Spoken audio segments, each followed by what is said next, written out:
Ndoda kutaura alright. Enda pa Rukure 3 verse number 9. 9 verse. Yes. Nokuti tinovabati pamwe chete naMwari. Saka kana Mwari achigara mukati medu, tiri vabati pamwe chete nani? Yes. Muri munda waMwari. Mwari anenge achiti muri munda wangu. Muri imba yaMwari. Muri chi? Muri imba yaMwari. Muri chi? Imba yaMwari. Imba yaMwari chi? Ndiyo tembele yaMwari. Haleluya. Ndoda inzi so iwe David augone kuti vakira imba pakagara. Haleluya. Takati chiti isusu vose vakarapwa naMwari panyama, vakaporeswa panyama kana Jesu panyama, kana vasina kuzotenda kumuka kwake, vakanyura hakuna kwavakaenda, havana kuponeswa. Haleluya. Vanoponeswa bedzi ndo vanotenda vhangeri yokumuka kwake. Saka God in flesh, Jesus, healed the people of Israel, but vakarapwa ivavo vana vekwaIsraeri navaJudha vose nevaHedheni kana vasina kuita welcome the gospel of Christ after the resurrection.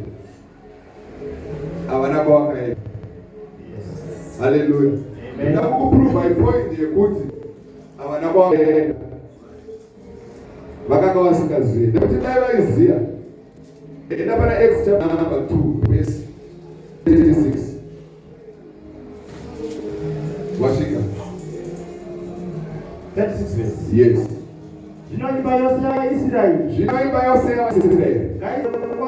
ngaizive so kuti uyu Jesu wakarovera pamuchinjikwa, Mwari vakamuita Ishe naKristu. Uyu Jesu wamakarovera pamuchinjikwa, Mwari akamuita Ishe naKristu. Akati Ishe nani? naKristu. Saka the Jewish people knew Christ is to come. Why is it what Jesus Christ akakuya? Yes. Unoziva? But havana kuziva kuti iye wavari kurovera wacho ndiye Kristu wacho.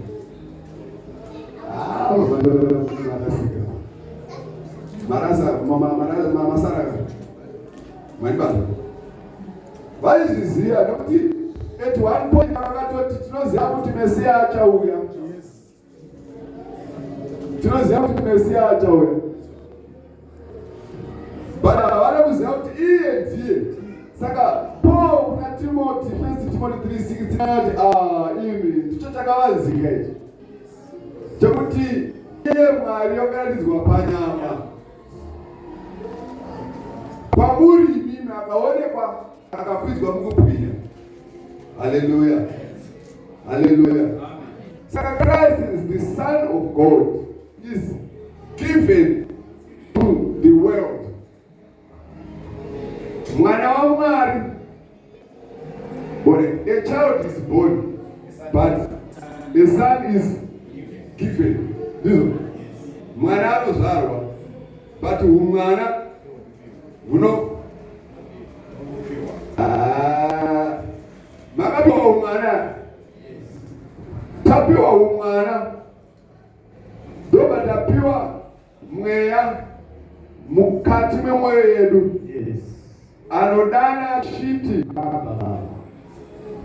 Abba Father. Haleluya. Na chikonzero chakawira the Son of Man.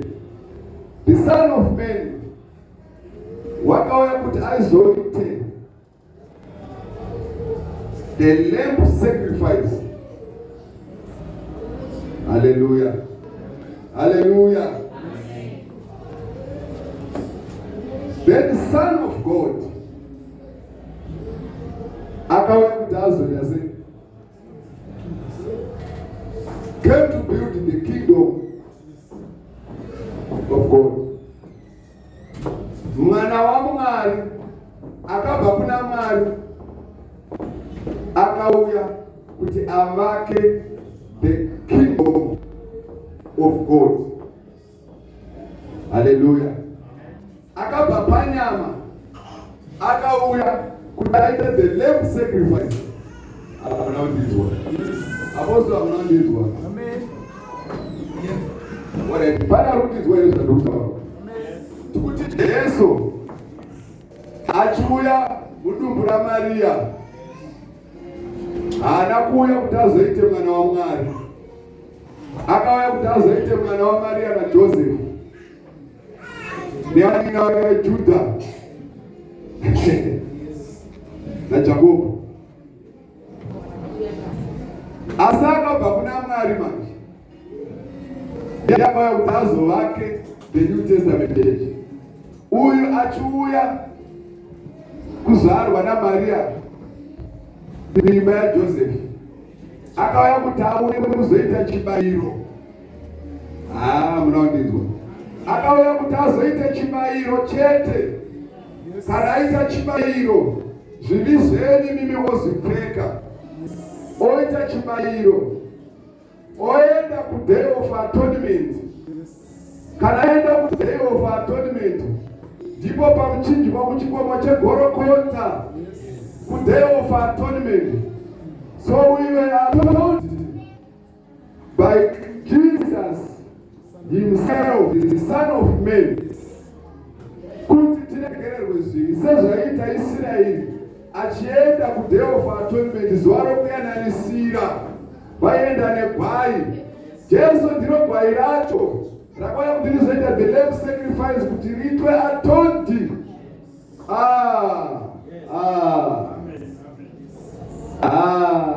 Tinitese.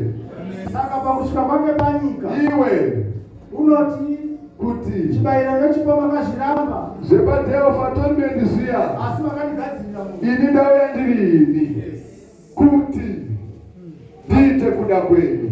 Hakuna kuda zvibayiro zvinopiswa, hakuna kudida nezvibayiro zvezvi izvo.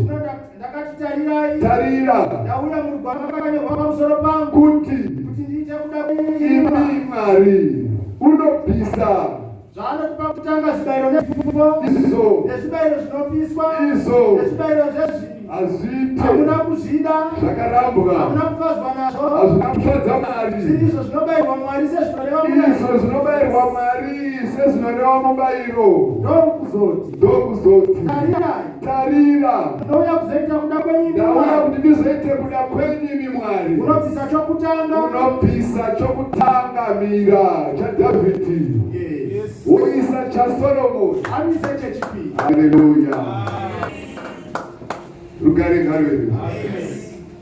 Pastor Nyabwana, taenda kunoita zuva rekuyananisira asi tisina gwai. Ndinotireve zuva rakazungaira iyo unoyananisira chii usina gwai. Ndakambonitawo inini ndakariitawo. I hope vanhu vazvitakariita. Hallelujah.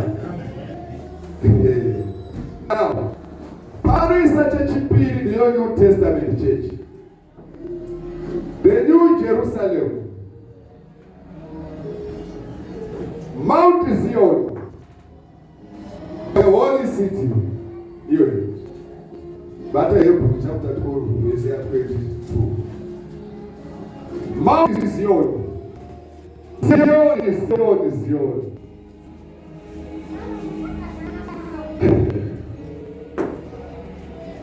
Mount Zion.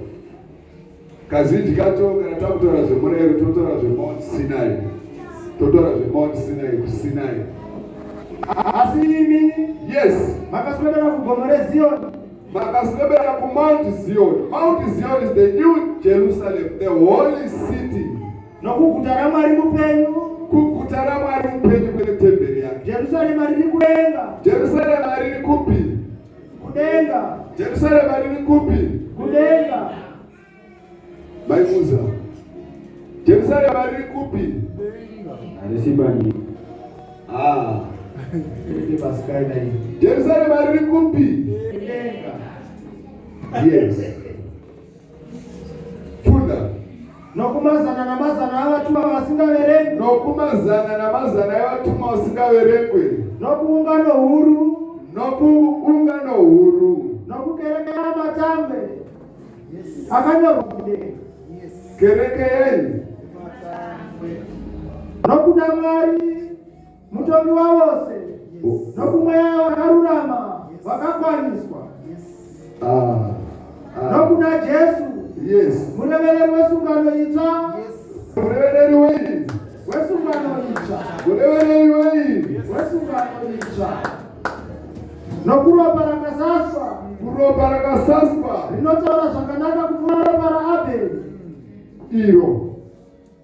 What is? Hallelujah. Tichipeta bhuku yako. Makorinto echipiri.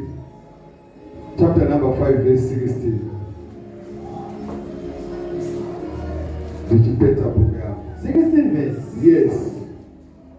Naizvozvo. Kubvira zvino hatitongoziri munhu panyama.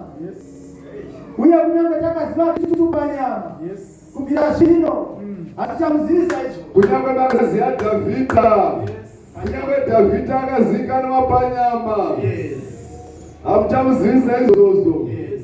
Vakuziva Soromoni. Anovakira Isaka kuvakira temberi. Panogara Mwari. Hallelujah. Saka this chapter no disqualifier. Zvakawanda kuti naizvozvo hatichatokuzive munhu pai panyama.